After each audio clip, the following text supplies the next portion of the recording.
Nidderdale. Morning. We're in somewhere different. This is a whole different area of pronunciations to get wrong, isn't it, today? Right. We're up in a place called Pateley Bridge in North Yorkshire. We've come to have a look at something called the Nidd Valley Light Railway today. It's a town, isn't it? It's not a village. No, it's a town. It's quite a decent, lovely little place. And we're just across the road from the old station. Yeah, the terminus, wasn't it? Terminus. Yeah. So this isn't the railway we've come to see for this station, but it's part of the story. Here we are. I've got it all written down here just so, because I will forget it. So in 1862, the North Eastern Railway arrived in Pateley Bridge, and this was the terminus of it. It's a good location. It's about as central as they could get. They couldn't really have got any further. But as far as old stations are concerned, and looking at them and not knowing what they are, that wouldn't go on your register as being a station, would it? In anyone's books. Just a house. It just does not look like one at all. I spy a plaque on that wall. Should we go and have a look? So that's the plaque just telling you about the station, LNER, Old Railway Station. So yeah, it just mentions there a branch line from Harrogate. Just a single track branch line, closed in 1964. So we just mentioned this was the terminus of that branch line, but that's not the end of our story for railways in Pateley Bridge by any means. Although this was a terminus station, the railway actually continued through the town, which we'll show you more of shortly. This linked to a nearby quarry and the Nidd Valley Light Railway. That segues nicely into what this series is all about, the building of the Nidderdale reservoirs and the railways related to the construction of the two dams at the upper end of the line. The first few episodes will be following the Nidd Valley Light Railway that ran from here up to the Scar House and Angram dams. In later episodes we'll see some of the quarries, tramways and industrial remains closer to the reservoirs, and there's some fascinating stuff to be found. Before we start, I'd just like to acknowledge a few websites that massively helped me stitch these videos together. I'll leave the links to both in the description. Firstly, a great guide if you're planning on exploring the line yourself, an in-depth page by John Carey on the website walkingtheyorkshiredales.co.uk. Secondly, a blog on the National Railway Museum website by Nick Ansell with a collection of photos from the Humphrey Household Collection. Again, a great guide for piecing the bits of this jigsaw of a series together. It's about as open shuttle as you'll get of the old station. It is private. This looks like actually the wall's just been built at the edge of the platform edge, look, if you look at it. Yeah. Very quaint, isn't it? That's the back of the station. So the goods line that came out of the station, which is just there. Yeah, they all amalgamated into one line and they shot through pretty much where that sign is across the road in front of that house there. It's quite hard to imagine. If I show you the map of the lines that go through the middle there, it's quite hard to imagine now. It should explain the railway we've come to see is the Nidd Valley Light Railway. I'll tell you a little bit more about that as we make our way up the line. We're on the search for some. I don't think there's a great deal left over in Pateley Bridge for this line, is there? But we'll come and show you where things were. We've got a little road here called the Sidings. There were sidings, weren't there? Yeah, there were a few around here. There's an incline I'll show you in a minute, where they fetched a lot of minerals down from a quarry just above the town, and this was where I suppose this is where they held the goods. In the area, I would imagine, for trucks coming down the incline, you would imagine, wouldn't you? So it came straight across. This new housing, this housing estate is new, isn't it? These houses aren't on Google Maps. This is it's like a goods area for the Nidd Valley Light Railway here, isn't it? But even before this housing estate was built here, there were no remains left. Was there not? You couldn't see anything. No, not for But this was just the goods, wasn't it? The station. It was just over to that side, and that's not the station we've just seen. We're talking about the terminus of the Nidd Valley Light Railway this time. There's not a lot of remains left in the town of Pateley Bridge these days. They've got the station, but there's these two. You notice these two bridge abutments here. Look, these aren't on the Nidd Valley Light Railway, are they? But what we had is an incline that went up to Scottgate Ash Quarry, straight up there. And if there's any doubts about how steep it is, look at the height of that stanchion and look at the height of that stanchion. Yeah. So this is already starting to climb into it straight away. Yeah.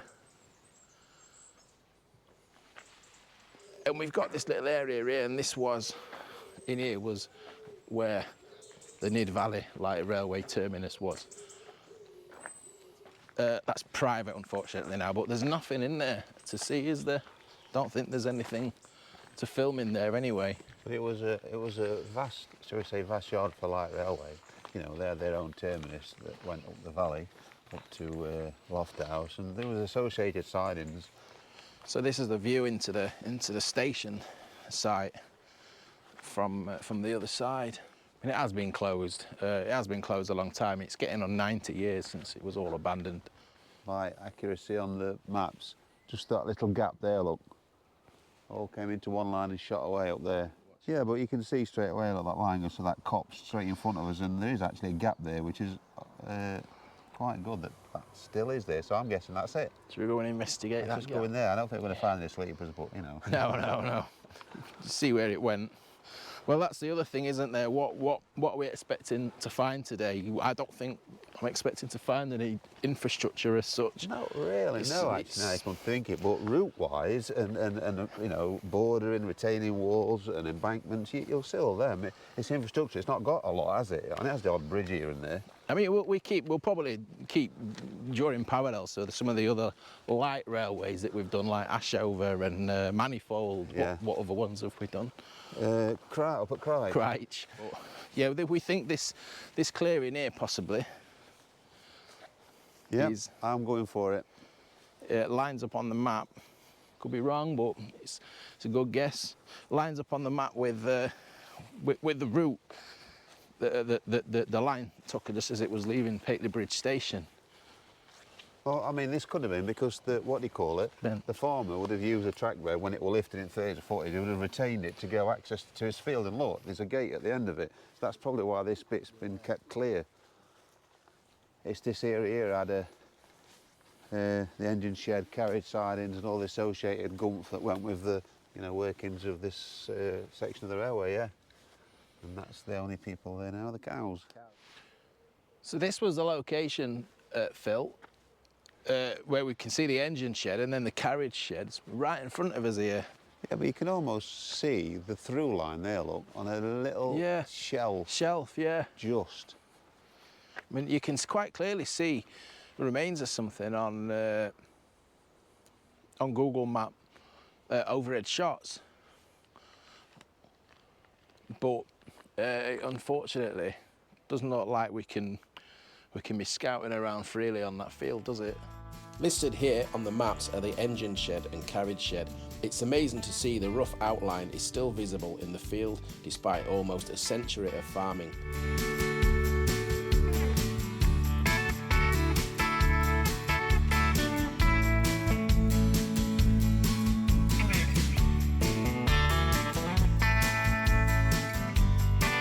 Now those foundations we can still make out the remains from this water tower in the old photo.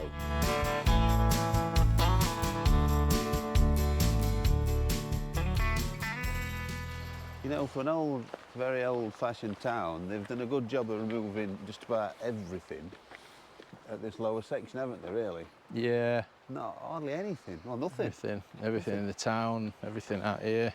But it has been closed a long time, hasn't it? It's probably a good time just to give you some brief information on it. So this railway, the Nidd Valley Light Railway, it was basically built to carry people and minerals, all to do with the construction of the reservoirs further up. So it was built, well, not strictly true, because there was a little incarnation of it before 1907, but it's listed its official opening in 1907, and it lasted until 1937, so 30 years.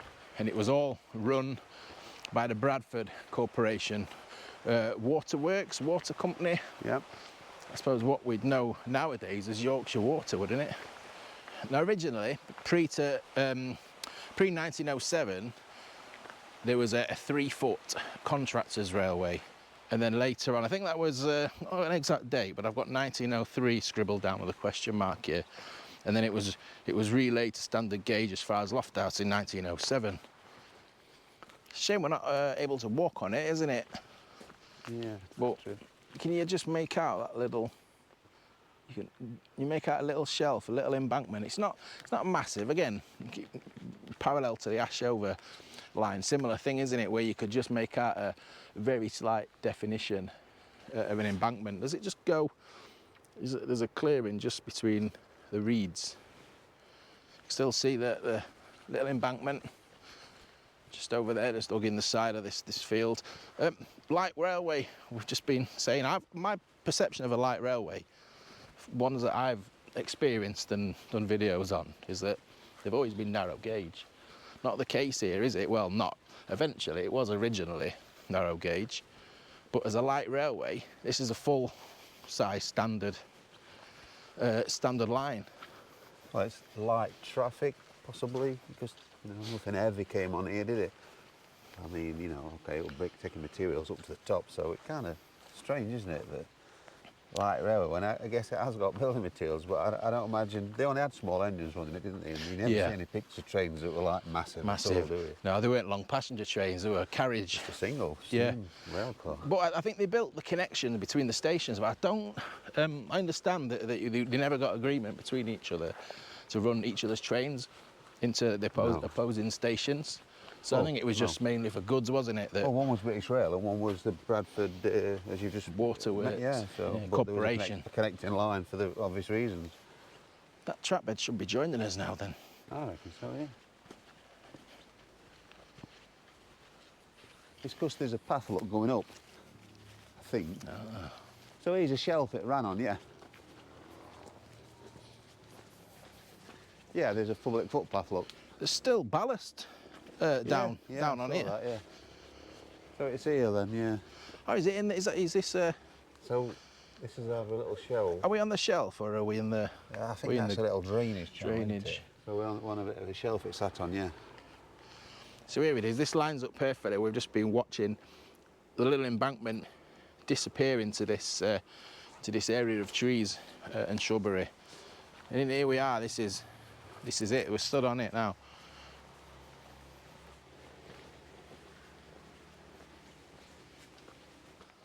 Retaining wall.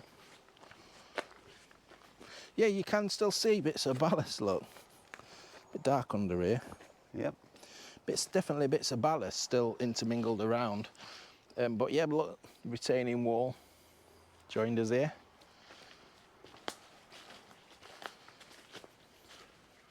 How far it goes. Tell you what, some people see the slope at both sides and say, oh, that was a station. It is very platform-esque, isn't it? Too high. Oh, then again, no, it was normal gauge, wasn't it? This is the end of it. It's not a very long retaining wall. But yeah, forgive us for getting a little bit enthusiastic about a retaining wall. It's about the best thing we've seen so far. There's a gate there, gate post, a crossing possibly at one point. Yeah, I ain't going in there to find out. Oh, nettles are taller than me. Now this does feel like a bit like a disused railway, doesn't it? At last, yeah. Part of the agreement that they got the light railway order to build this railway line is that they had to carry passengers on part of the railway, and there was a passenger service ran between Pateley Bridge and Lofthouse, which is about halfway up, is it, to the reservoirs? I would imagine it's about halfway, yeah, bang on. And there's a couple of stations en route, and we're about to come into the first little, I wouldn't call it a village, it's a collection of 4 or 5 houses, isn't Hamlet, it? isn't it? Hamlet. Yeah. There it is, the hamlet, look. Not many houses there at all. And what's that called? Wath. Wath. Wath. Not to be confused with the other Wath. But look at this. It's the embankment now. Well, I call it an embankment. It's not an embankment in the sense. Exciting times, isn't it? If I lower the camera down, you get a bit more visibility of the definition of it.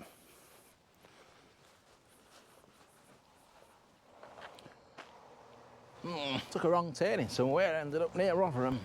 And that building you can see there, that beautiful house, is the former station building at Wath Station.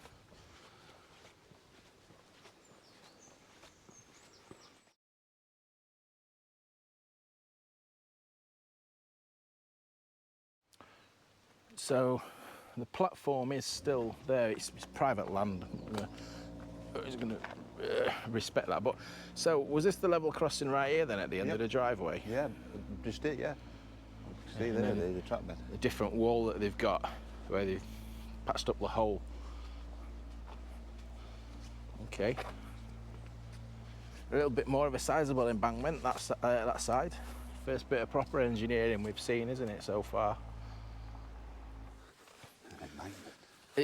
It's proper embankment, isn't it, Phil? Yeah. I mean, yeah, look at that. We're just at the bottom of it. Yeah.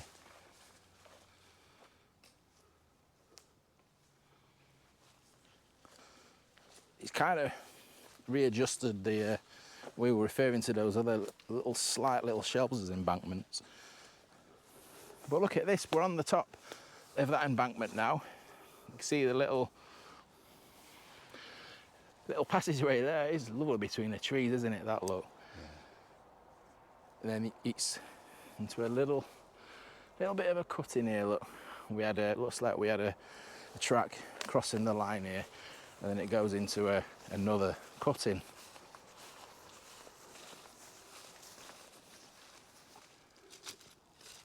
Actually feels like a railway now. Yeah, this is quite wide. See if it was just single line. That's the view back through that little, very shallow cutting, shall we say. And then look, it springs back out, bursts out into the open again onto this embankment. There's a bridge under here. I thought it was, but it's not, look.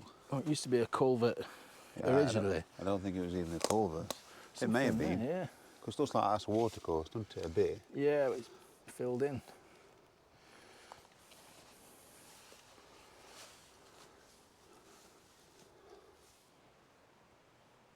So we've seen the sites of two of the stations on this line, and there's another two that will doing very well through this field, am I? There's another two that we'll see. Passenger services operated on this line until 1929, and obviously the whole purpose of this railway is for the building, the facilitation of the dams further upstream. But we have got another dam that we pass just on the left-hand side. Can you see it? The dam walls are starting to appear through that opening in the trees. There's Gowthwaite reservoir and dam. This one predates the railway, so it's not to do with this story, but we do pass right by the side of it. I absolutely love the design of these dams. This one's fantastic. I mean, we've got the beautiful ones that are similar era up at Derwent, haven't we? But this one's amazing. I love the arches. I do. I mean, it doesn't look like it's anywhere near cascading over there at the minute, but I have seen videos and photographs of that happening. This looks absolutely spectacular. That's a shame you can't walk over that, isn't it? Yeah. Is this the best view you can get of it? Yes. It's a shame. Not really had an open view of it, have we? No, not the way we've come anyway. Right, so it's just sprung out from here, has it? Yeah. It clings right onto Edgett Res all the way up here now, look. And don't forget, I've just been saying, the reservoir predates the railway, so the railway was built around it. Look at this. Look at this shelf now, right on the side of the reservoir. I mean, that's almost a perfect view, isn't it, looking down the trackbed? And that's how close we are to the reservoir, look, on this big embankment.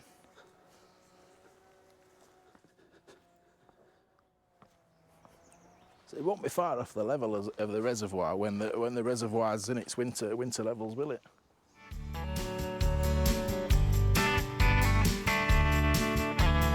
The railway clings to the edge for the full length of the reservoir. Some sections we can see the embankment built up with stonework and retaining walls.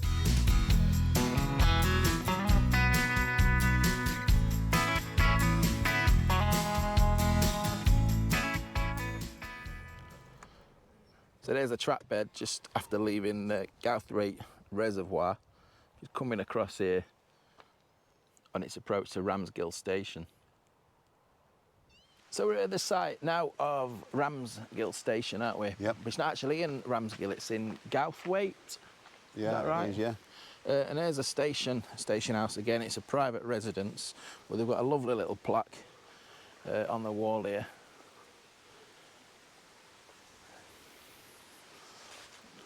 Can't really see much in there, but the railway, there's a bit of platform edge there, look. Can you see? Underneath that bush. The trackbed is crossing the road just here. Just before we go over this little humpback bridge. Yeah, Bowthwaite, sorry, not Gowthwaite. And it would have crossed here, right here. Really close, isn't it? Yeah, like it's going to foul this under this bridge. That must have had a remake, because... Weird. Very strange. Kind of lose, yeah, no evidence of the trackbed at the other side. But look at these. We've got some bridge abutment remains here, and they've still got girder, some bit of cut off girder sticking out. Let's go down here, see if we can get a better look. So I'm stood on the top, the side of the bridge now. This right here is a piece of the sawn off girder.